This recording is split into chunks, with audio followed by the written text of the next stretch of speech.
Hello everyone, कैसे हैं आप लोग। आई होप कि आप सब बहुत अच्छे हो गाइज। तो आज है 26 नवंबर और आज हम लोग 26 नवंबर से बनने वाले सभी करंट अफेयर्स को डिस्कस करेंगे और लास्ट में कुछ जीके के क्वेश्चन को डिस्कस करेंगे जो एग्जाम में पूछे जा चुके हैं या मोस्टली पूछे जाते हैं। चलिए स्टार्ट करते हैं आज का वीडियो। तो आज का फर्स्ट क्वेश्चन है, नेटवर्क रेडीनेस इंडेक्स 2022 में भारत की क्या रैंक है। तो इसका राइट आंसर हो जाएगा 61। अभी एक नेटवर्क रेडीनेस इंडेक्स जो है वो जारी किया गया है और इसमें जो है ना बढ़ोतरी के साथ 6 प्लेस ऊपर आ गया, यानी कि 6 पायदान की जो बढ़ोतरी की है, जिसके चलते अब इंडिया 61st रैंकिंग पे आ गया है। और ये रेडीनेस इंडेक्स क्या होता है, तो ये जो रैंकिंग है वो कोई भी देश होता है उसकी ई गवर्नेंस और उसकी टेक्नोलॉजी और उस देश में क्या क्या आविष्कार हो रहे हैं, क्या क्या नई टेक्नोलॉजी आविष्कार डेवलप्ड हुए, किन चीज़ों में वो निर्यात में आगे है, उत्पादकता में आगे है। तो इन सब चीज़ों को ध्यान रखते हुए टोटली मतलब कि किस देश की कितनी ग्रोथ हो रही है, तो उन चीज़ों को ध्यान रखते हुए नेटवर्क रेडीनेस इंडेक्स जारी किया जाता है। नेटवर्क रेडीनेस यानी कि कौन सा जो देश है अपने नेटवर्क को ज्यादा आगे बढ़ा रहा है, अपने देश की ग्रोथ को ज्यादा आगे बढ़ा रहा है। तो इसीलिए भारत की जो रैंकिंग है इसमें 61 रही और 6 पायदान का इसमें सुधार रहा। अदर ऑप्शन से अगर डिस्कस करें इंडेक्स से रैंक के से रिलेटेड तो 10। तो भारत का जो है ना साइबर सिक्योरिटी के मामले में 10 नंबर पे था और इसमें टॉप पर कौन था, तो यूएसए यानी कि अमेरिका साइबर सिक्योरिटी के मामले में 40। तो अभी एक नवाचार सूचकांक जो है ना जारी किया गया था और उसमें भारत की जो रैंकिंग थी वो 40 थी और इसमें टॉप पर कौन था, तो इसमें टॉप पर नॉर्वे था नवाचार सूचकांक में 8। तो अभी जो हाल ही में एक ग्लोबल क्लाइमेट चेंज जो पर्यावरण से रिलेटेड आया था ना कि जो पर्यावरण का ग्लोबलाइजेशन जो चेंज है उसमें भारत की रैंकिंग 8 थी और इसमें टॉप पर कौन था, तो इसमें डेनमार्क टॉप पर था, डेनमार्क कंट्री टॉप पर थी। और ये जो है ग्लोबलाइजेशन क्लाइमेट चेंज वो अलग था और एक रैंकिंग थी जिसमें पर्यावरण संरक्षण में किसका स्थान है, किस कंट्री का था, उसमें भारत की सबसे खराब प्रदर्शन था, यानी कि उसमें भारत को 180 कंट्रियों में से 180 ही रैंकिंग मिली थी, यानी कि सबसे लास्ट की रैंकिंग सबसे खराब प्रदर्शन था पर्यावरण वाले में। लेकिन जो ग्लोबल पर्यावरण क्लाइमेट चेंज है उसमें भारत की रैंकिंग 08 यानी कि 8 थी। और ये जो पर्यावरण संरक्षण अधिनियम में इसमें भी डेनमार्क के टॉप पर था, यानी कि डेनमार्क ने सबसे अच्छा पर्यावरण संरक्षण किया है। देखते हैं नेक्स्ट क्वेश्चन।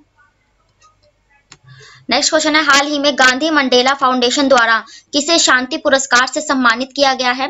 तो इसका राइट आंसर हो जाएगा दलाई लामा। दलाई लामा जो एक तिब्बती गुरु हैं, उन्होंने जो है अभी हाल ही में गांधी मंडेला शांति पुरस्कार को जीत लिया है, क्योंकि इन्होंने जो है ये इनको 14th जो है ये अवार्ड दिया गया है और ये हिमाचल प्रदेश के राज्यपाल राजेंद्र विश्वनाथ आर्लेकर ने इन्हें मैकडोनल्ड्स में दलाई लामा को सम्मानित किया, यानी कि मैकडोनल्ड्सगंज जो है वहां पर हिमाचल प्रदेश के जो राज्यपाल है राजेंद्र विश्वनाथ, इन्होंने इन्हें सम्मानित किया है। अपने जो राष्ट्र है या फिर कहीं पर भी अगर ये पुरस्कार काफी क्षेत्र में दिया जाता है, एक तो ये शांति के क्षेत्र में दिया जाता है, एक जितने भी अगर पर्यावरण संरक्षण में अगर किसी का योगदान है, शांति में योगदान है और किसी भी डेवलपमेंट में योगदान है, पढ़ाई शिक्षा स्वास्थ्य, इन सब में अगर जिन भी व्यक्तियों ने अपना अच्छा योगदान दिया होता है तो उन्हें ये गांधी मंडेला पुरस्कार दिया जाता है। और इस पे जो शांति की कैटेगरी में दलाई लामा तिब्बती नेता है, इनको जो है ये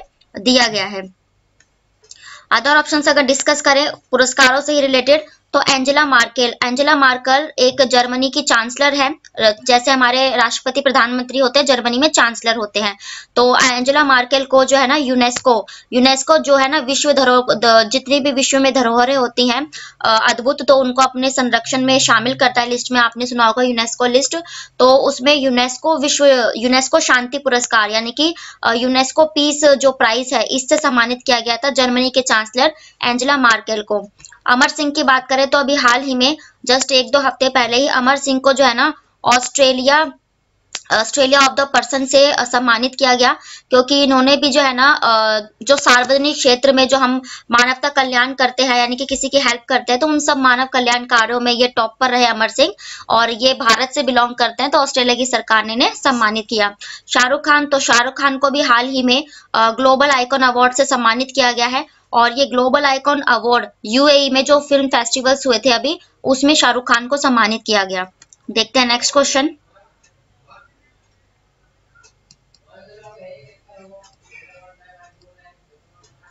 नेक्स्ट क्वेश्चन है, हाल ही में खादी और ग्रामोद्योग के सीईओ कौन बन गए हैं? तो खादी और ग्रामोद्योग आयोग आपने सुना होगा, इसके अभी अरुण कुमार सिंह जो है, सॉरी अरुण कुमार सिंह नहीं, ये विनीत कुमार जो है ना, खादी और ग्रामोद्योग के अभी हाल ही में सीईओ बन गए हैं।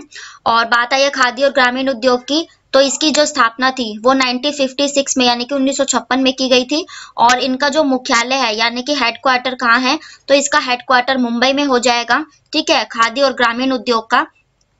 और अदर ऑप्शंस अगर डिस्कस करें तो अरुण कुमार सिंह को अभी हाल ही में अरुण कुमार सिंह को, एक सेकेंड,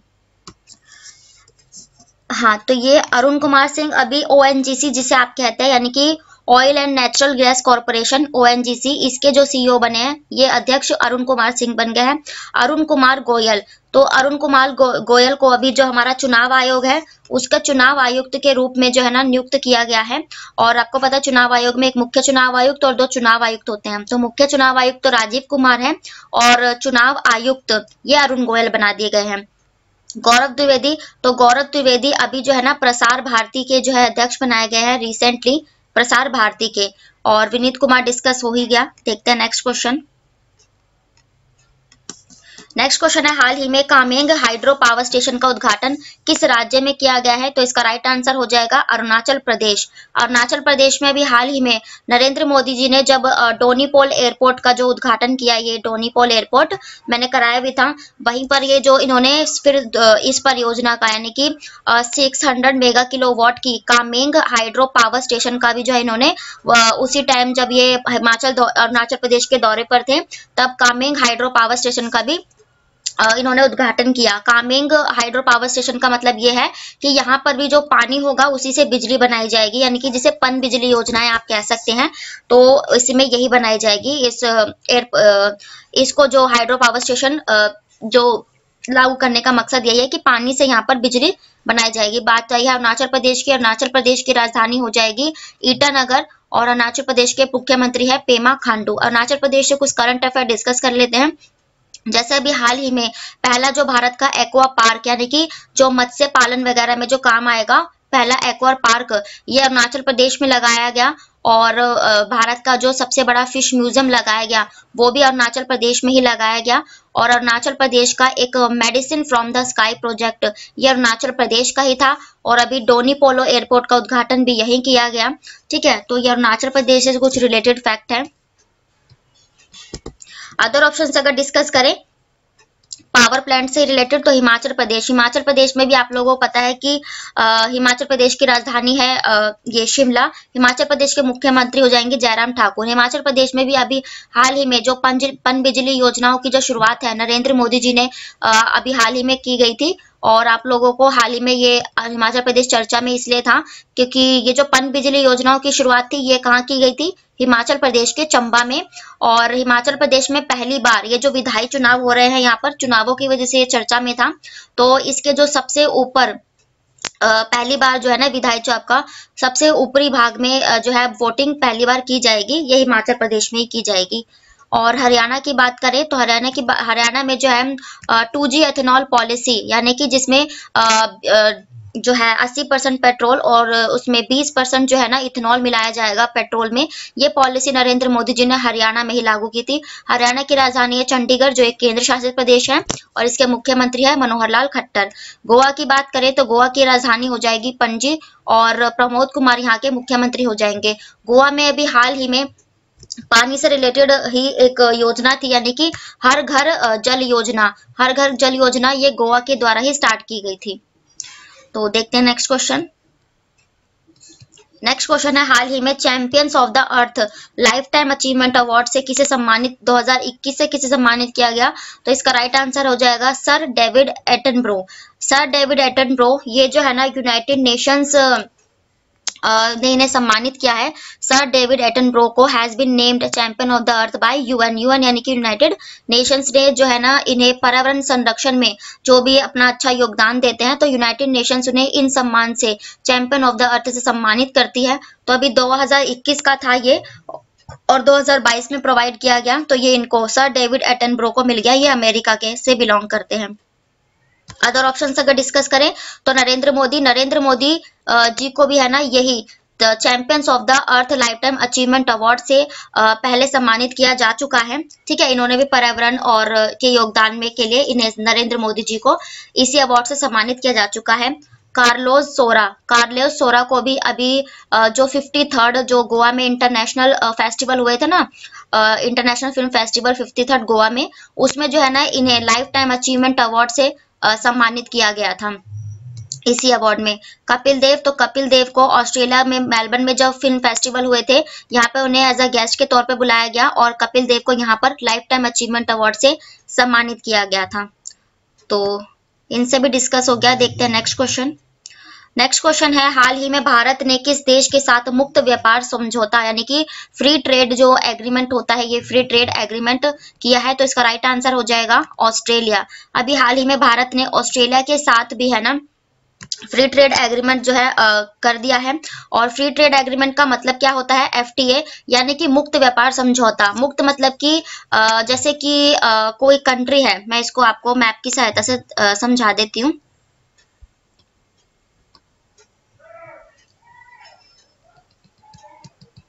एक सेकेंड। हाँ, तो जैसे ये मैप है और यहाँ पर पड़ जाते हैं इंडिया की लोकेशन। तो इंडिया जो है ना, यहाँ सर कुछ भी सामान जो है निर्यात या आयात करता है। ऑस्ट्रेलिया भारत से कुछ भी आयात या निर्यात करता है, लेता है सामान। तो यहाँ से यहाँ तक पहुंचने में जो कॉस्ट आती है, जैसे कि भाई कोई भी चीज जो है भारत में 25 रुपए की बनी और वो ऑस्ट्रेलिया में जाकर 10 रुपए और महंगी बेची गई या 15 रुपए, तो मानो वहां पर 40 रुपए में इसे ऑस्ट्रेलिया में बेचा गया, तो ये जो कॉस्ट आई ना, ये भी इंक्लूड करके भेजी जाती थी। अब मुक्त व्यापार से क्या होता है कि ये जो कॉस्ट है या तो माफ कर दी जाती है कि हम जो है सीमा शुल्क नहीं लेंगे, देश जो है आपसे समझौते से ये मान लेते हैं, या फिर जो है कम कर दी जाती है। जैसे 25 रुपए से यहाँ पर गया है तो ये 25 रुपए में ही ऑस्ट्रेलिया में बेचा जाएगा, ऐसा हो सकता है। ठीक है, तो ये 0 हो गई। और या फिर ऐसा हो सकता है कि ये 40 ना देकर सिर्फ 5 रुपए महंगा जो है भारत ऑस्ट्रेलिया को बेचे या ऑस्ट्रेलिया भारत को बेचे, यानी कि जो कॉस्ट लगती है ना आयात निर्यात में, वो कम कर दी जाती है या बिल्कुल ना के बराबर शून्य कर दी जाती है। तो यही जो होता है मुक्त व्यापार समझौता होता है। ठीक है, और फिर ये जो फ्री ट्रेड एग्रीमेंट सबसे पहले हमारा किसके साथ हुआ था? तो फ्री ट्रेड एग्रीमेंट सबसे पहला हमारा जो है ना ये ब्रिटेन के साथ हमने किया था और अब ऑस्ट्रेलिया के साथ भी कर दिया है फ्री ट्रेड एग्रीमेंट। ऑस्ट्रेलिया की बात आई है तो इसकी राजधानी हो जाएगी कैनबरा और इसकी करेंसी हो जाएगी डॉलर। ऑस्ट्रेलिया को हम मैप से भी कुछ डिस्कस कर लेते हैं जिससे जो है हमारे कुछ जीके भी जो है कवर हो जाएंगे।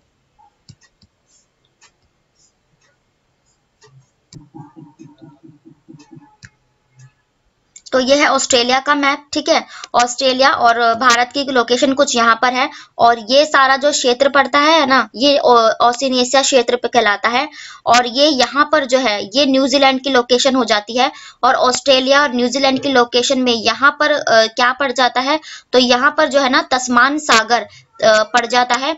और आप लोगों को पता होगा ऑस्ट्रेलिया और न्यूजीलैंड ने मिलकर जो 2023 के जो T20 अभी वर्ल्ड कप जो है यूएई में हुए, सॉरी ऑस्ट्रेलिया में हुए मेंस T20 जो वुमेन्स के होंगे, ये ऑस्ट्रेलिया और न्यूजीलैंड मिलकर होस्ट करेंगे, जिसी के चलते तजूनी नाम का शुभंकर इन्होंने दिया है। क्यों? क्योंकि तस्मान सागर इनकी सीमा के बीच में है, तो इन्हीं से रिलेटेड। और यहाँ पर ये आप ये देख रहे हो, ये पापुआ न्यू गिनी है। पापुआ न्यू गिनी वही देश है जहाँ पर कम से कम 800 से अधिक भाषाएं जो है बोली जाती है। और यहीं पर कुछ है ना एक द्वीपीय देश है फिजी, यहाँ पर ये फिजी पर यहाँ पर जो है ना एक हिंदी सम्मेलन अभी हाल ही में आयोजित किया गया था। तो ऑस्ट्रेलिया से ये कुछ फैक्ट डिस्कस हो गए। देखते हैं नेक्स्ट क्वेश्चन। पहले अदर ऑप्शन डिस्कस कर लेते हैं कि किसके साथ कौन सा अभी हाल ही में समझौता हुआ। तो अमेरिका ने ना अभी हाल ही में एक रिस्पेक्ट मैरिज एक्ट जो है ये लागू किया था।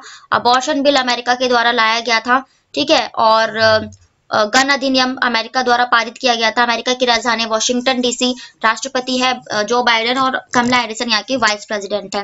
बात करें न्यूजीलैंड की राजधानी वेलिंगटन, जेसिंडा अर्डन यहाँ के प्रधानमंत्री हैं। और न्यूजीलैंड ने अभी जो है ना प्लेन लैंग्वेज एक्ट अधिनियम जो है ये पारित किया था। जर्मनी, तो जर्मनी के साथ हमारा कौन सा एक्ट है? जर्मनी के साथ हमारा ना हाइड्रोजन टास्क फोर्स है। ठीक है, हाइड्रोजन टास्क फोर्स। ये क्यों है? क्योंकि जो जर्मनी है इसी ने सबसे पहले हाइड्रोजन से चलने वाली ट्रेन का जो है ना निर्माण किया, जिसके चलते भारत के साथ जर्मनी के साथ हाइड्रोजन टास्क फोर्स का गठन किया है। ठीक है, देखते हैं नेक्स्ट क्वेश्चन। नेक्स्ट क्वेश्चन है, हाल ही में आर्थिक और सहयोग और विकास संगठन 2022 की रिपोर्ट के अनुसार भारत की विकास दर क्या है, यानी कि ग्रोथ रेट क्या है? तो इसका राइट आंसर हो जाएगा 6.6%। अभी जो ये आर्थिक जिसे जो है ना ओईसीडी भी कहते हैं, ओईसीडी भी कह देते हैं इसे, तो इसी ने जो है भारत के विकास दर की जो अनुमान दर को है घटा दिया है, 6.6 कर दिया है। मतलब पहले ज्यादा थी, अब विकास दर को इसने 6.6 बताया है। और आर्थिक सहयोग और विकास संगठन यानी कि ओईसीसी ने और 2022 में भारतीय अर्थव्यवस्था की अपेक्षित विकास दर को अपने पहले के पूर्वानुमान, यानी कि पहले कितनी थी 6.9, और अब इसने कितनी लगाई है 6.6%। और 2023 के लिए 5.7 के अपने पूर्वानुमान बरकरार रखा है, यानी कि जो 2022 की ग्रोथ रेट है वो इसने 6.6 लगाई है, जो पहले 6.9 थी अब घट गई। और 2023 के लिए कितनी बता दी है? पहले से ही ये 5.5% बता दी है। ठीक है, तो ये है जीडीपी। और अदर ऑप्शंस अगर डिस्कस करें तो अभी हाल ही में जो वर्ल्ड बैंक है ना, वर्ल्ड बैंक जिसका मुख्यालय वॉशिंगटन डीसी में है, तो इसी वर्ल्ड बैंक ने भी अभी हाल ही में एक ग्रोथ रेट जारी की थी, जिसमें इसने भारत की जीडीपी 6.5% बताई थी। और 7.0 ये जो एशियन डेवलपमेंट बैंक है यानी कि एडीबी बैंक, जिसे आसियान सदस्यों ने मिलकर बनाया, उसने भारत की जीडीपी ये 7.0 बताई थी। और 5.90 तो ये मैंने ऑप्शन में इसलिए रखा है कि जो रिजर्व बैंक ऑफ इंडिया है ना, अपना केंद्रीय रिजर्व बैंक, इसकी जो रेपो रेट चल रही है ये 5.9% चल रही है। इंपॉर्टेंट क्वेश्चन है क्योंकि रिजर्व बैंक ऑफ इंडिया का है, तो ये पूछा जा सकता है। तो इसकी रेपो रेट 5.90 चल रही है। नेक्स्ट क्वेश्चन है, भारत के किस राज्य में यूनेस्को भारत अफ्रीका हैकाथॉन आयोजित किया जाएगा? तो इसका राइट आंसर हो जाएगा नोएडा। नोएडा जो उत्तर प्रदेश में है, यहीं पर जो है ना यूनेस्को भारत अफ्रीका हैकाथॉन का आयोजन किया गया है। और ठीक है, और पर्यटन को बढ़ावा वगैरह देने के लिए और जो है काफी चीजों में बढ़ोतरी लाने के लिए ये किया गया। और ये जो है योगी आदित्यनाथ जी है, यानी कि ये उत्तर प्रदेश के मुख्यमंत्री है। उत्तर प्रदेश की बात आई है, इसकी राजधानी हो जाएगी लखनऊ। उत्तर प्रदेश से कुछ हम करंट अफेयर डिस्कस कर लेते हैं, जैसे कि one nation one district product योजना, यानी कि ये जो योजना है उत्तर प्रदेश लाया था। अभी हाल ही में जो आयुष्मान भारत योजना है, जिसे आप जन आरोग्य योजना के नाम से जानते हैं, वो 2018 में आई थी। इसके क्रियान्वयन में सबसे टॉप पर पहले तो कर्नाटका था, लेकिन अब इसमें टॉप पर उत्तर प्रदेश हो गया है। वाटर कंजर्वेशन नीति में भी उत्तर प्रदेश टॉप पर, यानी कि जिसमें हर जिले में 75 तालाब लगाने थे, उसमें टॉप पर उत्तर प्रदेश रहा। और सक्षम पोर्टल अभी हाल ही में उत्तर प्रदेश में ही लॉन्च किया गया। और उत्तर प्रदेश ने अभी हाल ही में अपना एक उत्तर प्रदेश में ही एक 53वां भारत का, पूरे भारत का ना 53वां टाइगर रिजर्व बना है ये यहाँ पर। और इस टाइगर रिजर्व का क्या नाम है? तो इसका नाम है रानीपुर टाइगर रिजर्व। उत्तर प्रदेश के चित्रकूट में रानीपुर सब भारत का 53वां टाइगर रिजर्व बना दिया गया है। इंपॉर्टेंट क्वेश्चन है, पूछा जा सकता है। देखते हैं अदर फैक्ट। तो नई दिल्ली में क्या आयोजित हुआ? नई दिल्ली की राजधानी है, हमारी राष्ट्रीय राजधानी है, इसके मुख्यमंत्री है अरविंद केजरीवाल जी। नई दिल्ली में अभी हाल ही में जो इंटरनेशनल सोलर अलायंस है, ये मैं आपको काफी बार बता चुकी हूँ कि ये फ्रांस और भारत की पहल है सोलर अलायंस। तो इसकी 5वीं बैठक नई दिल्ली में हुई।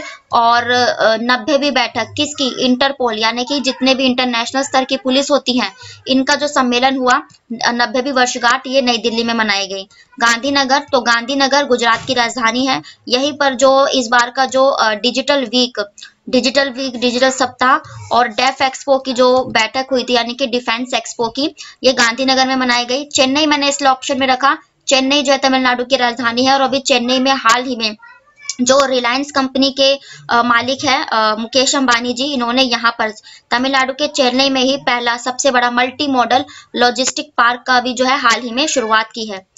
ठीक है, तो देख लेते हैं नेक्स्ट क्वेश्चन।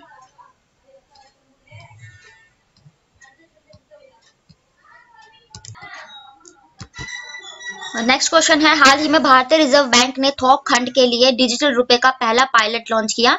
इस पायलट लॉन्च में कितने बैंकों ने भाग लिया या ले रहे हैं? तो इसका राइट आंसर हो जाएगा 9, यानी कि कुल 9 बैंक जो है रिजर्व बैंक के इस पायलट प्रोजेक्ट में जो ये किया है इसने लॉन्च, उसमें पार्टिसिपेट कर रहे हैं। ठीक है, RBI launch pilot project of digital rupee in wholesale segment, यानी कि होलसेल जो रेट होते हैं ना, उन सबके रेट जो होलसेल में प्रोडक्ट मिलते हैं, यानी कि जो थोक पर आपको कुछ भी रेट मिलता है, तो उसके लिए एक पायलट नाम का रुपी जो है लॉन्च की गई थी। आरबीआई की बात आई है तो रिजर्व बैंक ऑफ इंडिया की स्थापना 1935 में की गई थी और इसका राष्ट्रीयकरण कब किया गया? तो 1949 में इसका राष्ट्रीयकरण किया गया था। और रिजर्व बैंक ऑफ इंडिया का जो हेडक्वार्टर है ये मुंबई में हो जाएगा, ज्यादातर बैंक का मुख्यालय मुंबई में ही है और हेडक्वार्टर मुंबई में हो गया। और रिजर्व बैंक ऑफ इंडिया ने जो अंधे और बधिर लोग होते हैं ना, अंधे जो लोग होते हैं जो बैंकों की चीजों को नहीं समझ पाते, तो उनके लिए मनी ऐप लॉन्च की थी रिजर्व बैंक ने, जो है जो दृष्टिहीन जो लोग होते हैं उनके लिए। अदर ऑप्शंस अगर डिस्कस करें तो ये मैंने संख्याओं से रिलेटेड ही रखे हैं। तो 1267, अभी आप लोगों को पता है यूनाइटेड नेशन सिक्योरिटी काउंसिल की बैठक हुई थी आतंकवाद से विरुद्ध, तो उसमें भारत ने पार्टिसिपेट किया, अध्यक्षता की। उसी के चलते भारत ने 1267 आतंकवादियों की लिस्ट भी जारी की है। 5 लाख, तो 5 लाख जो है ना, यही इस यूनाइटेड नेशन सिक्योरिटी काउंसिल में आतंकवाद से लड़ने के लिए भारत ने 5 लाख की राशि जो है अनुदान में दी थी। 4 करोड़ रुपए, तो 4 करोड़ रुपए अभी जो रक्षा के क्षेत्र में हमने जो है ना राजनाथ सिंह द्वारा और मोदी जी द्वारा ये घोषणा की गई थी कि जो 4000 करोड़ रुपए की राशि है वो जो है ना प्रोवाइड कराई जाएगी रक्षा के क्षेत्र में। तो देखते हैं नेक्स्ट क्वेश्चन। नेक्स्ट क्वेश्चन है, किस राज्य पुलिस ने हाल ही में पुलिस झंडा दिवस मनाया है? तो इसका राइट आंसर हो जाएगा उत्तर प्रदेश। उत्तर प्रदेश सरकार ने जो है ना अपना 23 नवंबर को ये एक झंडा दिवस मनाया जाता है। 23 नवंबर को सन 1952 को भारत के प्रथम प्रधानमंत्री द्वारा उत्तर प्रदेश पुलिस को पुलिस कलर ध्वज प्रदान किया गया था, यानी कि जो हमारी पुलिस है ना उनको उनका कलर दिया गया था, तो पुलिस का जो झंडा होता है उसका। तो इसी के चलते जो अभी उत्तर प्रदेश ने इस दिन को पुलिस झंडा के रूप में मनाया जाता है, दिवस के रूप में, जिसके चलते अभी उत्तर प्रदेश सरकार ने ये मनाया है। और प्रतिवर्ष सैनिक कल्याण के लिए झंडे के स्टिकर जारी किए जाते हैं और पुलिस कर्मियों को झंडे को सलामी देते हुए सम्मानित भी किया जाता है। तो इससे आपका ये भी जीके कवर हो गया कि 23 नवंबर को जो है झंडा दिवस, पुलिस झंडा दिवस कब मनाया जाता है? तो ये 23 नवंबर को। उत्तर प्रदेश हम डिस्कस कर ही चुके हैं। तो अदर फैक्ट अगर डिस्कस करें हाल ही में कौन सा दिवस, तो अभी मध्य प्रदेश और मैंने आपको बताया था 1 नवंबर को कई राज्यों ने जो है ना अपना स्थापना दिवस मनाया, जिसमें मध्य प्रदेश, छत्तीसगढ़, बिहार, आंध्र प्रदेश, कर्नाटका, केरला, इन 7 राज्यों ने मिलकर जो है ना अपना स्थापना दिवस 1 नवंबर को भी मनाया है। उत्तराखंड ने 9 नवंबर को अपना स्थापना दिवस मनाया, क्योंकि 9 नवंबर 2000 को उत्तराखंड को राज्य का दर्जा मिला, इसीलिए। जम्मू कश्मीर ने अभी हाल ही में मैंने ऑप्शन रखा क्योंकि जम्मू कश्मीर इसने ना 32 साल बाद दोबारा से इसमें एक जो है ना मल्टीप्लेक्स दोबारा से खुला है। ठीक है, उत्तर प्रदेश हम डिस्कस कर चुके हैं, मध्य प्रदेश की राजधानी है भोपाल और यहाँ पे शिवराज सिंह चौहान इसके मुख्यमंत्री है। उत्तराखंड की राजधानी है देहरादून और पुष्कर सिंह धामी यहाँ के मुख्यमंत्री है। जम्मू कश्मीर की जो है यूटी है, ठीक है, और इसके राज्यपाल अभी हाल ही में मनोज मिश्रा है। देखते हैं नेक्स्ट क्वेश्चन। तो ये थे आज के आपके डेली के करंट अफेयर्स। अब हम डिस्कस करेंगे कुछ 10 इंपॉर्टेंट जीके के प्रश्नों को। ये ऑल कॉम्पिटिटिव एग्जाम्स के लिए होंगे, जितने भी आप वनडे एग्जाम देते हो, एसएससी, रेलवे, बैंकिंग, एनटीपीसी और एनटीए, इन सब के लिए इंपॉर्टेंट है क्योंकि ये पूछे जा चुके हैं। तो देखते हैं फर्स्ट क्वेश्चन। पहला क्वेश्चन है, उच्च न्यायालय द्वारा निचली अदालतों को कौन सा न्यायिक आदेश जारी किया जाता है? तो इसका राइट आंसर हो जाएगा प्रोहिबिशन, यानी कि निषेध या प्रतिषेध। यानी कि जो उच्च न्यायालय होता है वो हाई कोर्ट को ये कहता है कि आपके यहाँ पर जो जितने भी न्यायालय जो पड़े हुए हैं ना, जो केस पेंडिंग पड़े, आप उनकी फाइल जो है ना समाधान नहीं हो रहा तो हमारे पास ट्रांसफर कीजिए। तो यही इसका प्रतिषेध का अधिकार है। और आप लोगों ने पता होगा अनुच्छेद 32 में संवैधानिक उपचारों का जो हमारा अधिकार है ना, तो उसी में जो उच्च न्यायालय है 5 प्रकार की रिट जारी करता है, उसी में से ये एक अधिकार है प्रोहिबिशन, निषेध का अधिकार। तो देखते हैं नेक्स्ट क्वेश्चन। नेक्स्ट क्वेश्चन है, जो मौलिक कर्तव्य के अंतर्गत नहीं आता, यानी कि इनमें से क्या है जो हमारा एक मौलिक कर्तव्य नहीं है? तो देखो, अभिव्यक्ति की स्वतंत्रता का संरक्षण ये हमारा मौलिक अधिकार नहीं है, ये एक तरीके से हमारा मौलिक अधिकार आ जाता है, मौलिक कर्तव्य नहीं है। मौलिक कर्तव्य को कब जोड़ा गया था? तो मौलिक कर्तव्य 42वें संशोधन 1976 द्वारा जोड़े गए थे, और पहले इनकी संख्या जो थी ये 10 थी, लेकिन अभी प्रेजेंट में मौलिक कर्तव्य हमारे 11 है, और सरदार स्वर्ण सिंह समिति से इन्हें भारत में जोड़ा गया था, भारत के संविधान में। और 42वां संशोधन 1976 को मिनी संविधान कहते हैं, क्योंकि इसके चलते काफी चीजें जो है संविधान में जोड़ी गई, जैसे कि मौलिक कर्तव्य। ठीक है, तो अभिव्यक्ति की स्वतंत्रता ये हमारा मौलिक कर्तव्य नहीं है।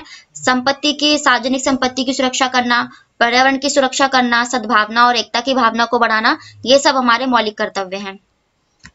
नेक्स्ट क्वेश्चन है, मौलिक अधिकार नहीं है हमारा, तो हड़ताल का अधिकार यानी कि स्ट्राइक। हमें जो है ना शांतिपूर्वक, अनुच्छेद 19B के तहत हमें क्या है कि शांतिपूर्वक हमें जो है ना बिना हथियारों के एकजुट होने का अधिकार है, यानी कि अपनी बात को रखने का अधिकार है, लेकिन हड़ताल करने का अधिकार हमें नहीं है। समानता का अधिकार है अनुच्छेद 14 से 18।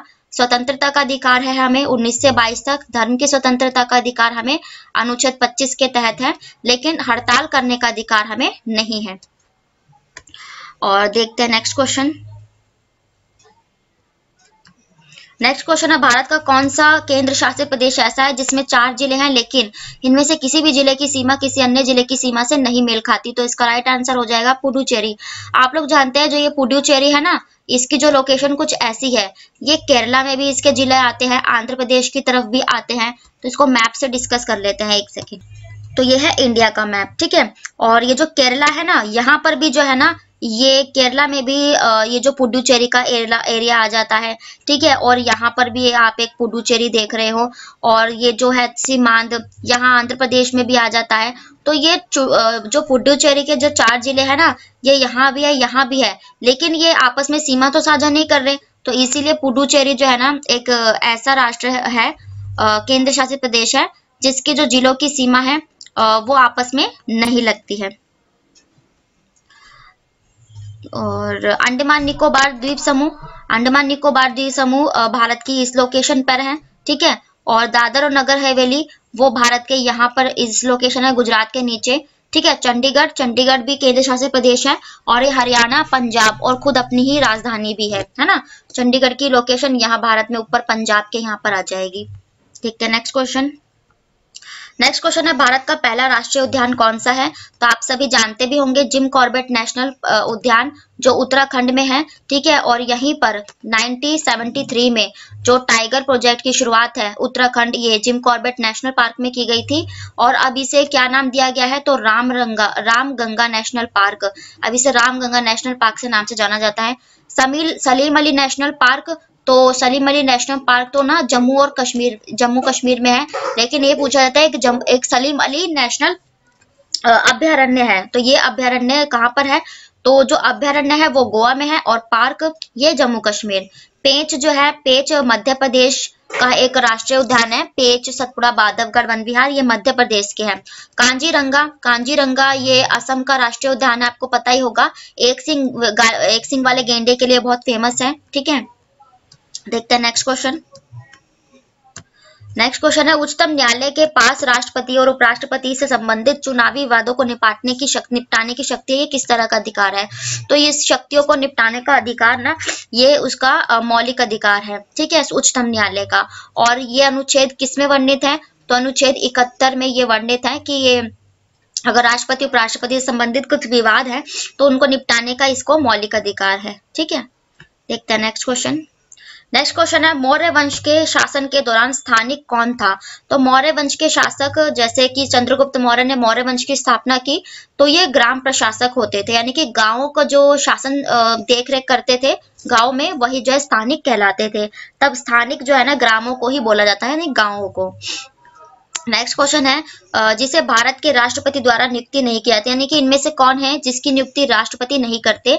तो देखो, भारत के सेना के प्रमुख, आपको पता है हमारी जो तीनों सेना के जो सर्वोच्च कमांडर होते हैं वो राष्ट्रपति होते हैं। थल सेना, वायु सेना और जल सेना, इन सबके सर्वोच्च कमांडर होते हैं, और इनकी सेना के जो प्रमुख है उनकी नियुक्ति राष्ट्रपति करते हैं। हमारा राज्यपाल जो है इसकी नियुक्ति भी राष्ट्रपति द्वारा की जाती है, मतलब अपने राष्ट्रपति की इच्छा यानी प्रसाद पर ही अपने पद पे बने रहते हैं राज्यपाल, है ना, और केंद्र के एजेंट होते हैं, ठीक है। और चीफ जस्टिस ऑफ इंडिया यानी कि भारत के सर्वोच्च मुख्य न्यायाधीश, इनकी नियुक्ति भी राष्ट्रपति करते हैं, शपथ भी दिलाते हैं इन्हें।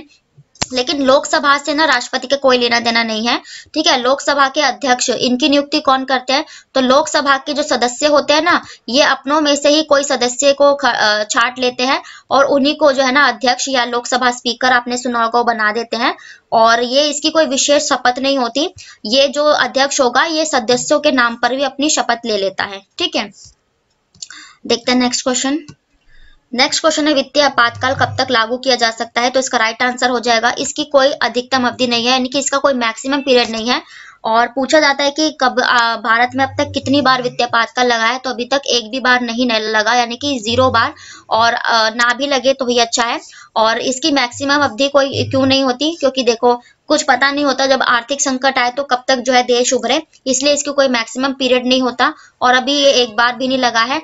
और आप लोगों को पता होगा कि अनुच्छेद 352 से और अनुच्छेद 360 तक हमारे जो है आपातकाल की सेवाओं का वर्णन है, और अनुच्छेद 360 जो है इसी में जो है वित्तीय आपातकाल का वर्णन है, ठीक है। अनुच्छेद 352 राष्ट्र में शासन, अनुच्छेद 356 जब राष्ट्रपति शासन लग जाता है ना, जब राज्यों में राज्यपाल का शासन हो जाता है सभी राज्यों में, तो वो अनुच्छेद 356 हो जाता है। और आपातकालीन सेवाएं हमने कहाँ से ग्रहण की है, तो ये हमने जर्मनी से ग्रहण की है, ठीक है। और कोई भी आपातकाल अगर लगाया जाता है तो उसे 1 महीने के अंदर लागू हो जाना चाहिए। नेक्स्ट क्वेश्चन देखते हैं। तो ये थे आज के आपके डेली के करंट अफेयर्स और कुछ स्टैटिक जीके के प्रश्न। और आई होप मैं आपको हर क्वेश्चन से जितने भी अदर फैक्ट और जीके बन सकते हैं उन सबको डिस्क्राइब किया है।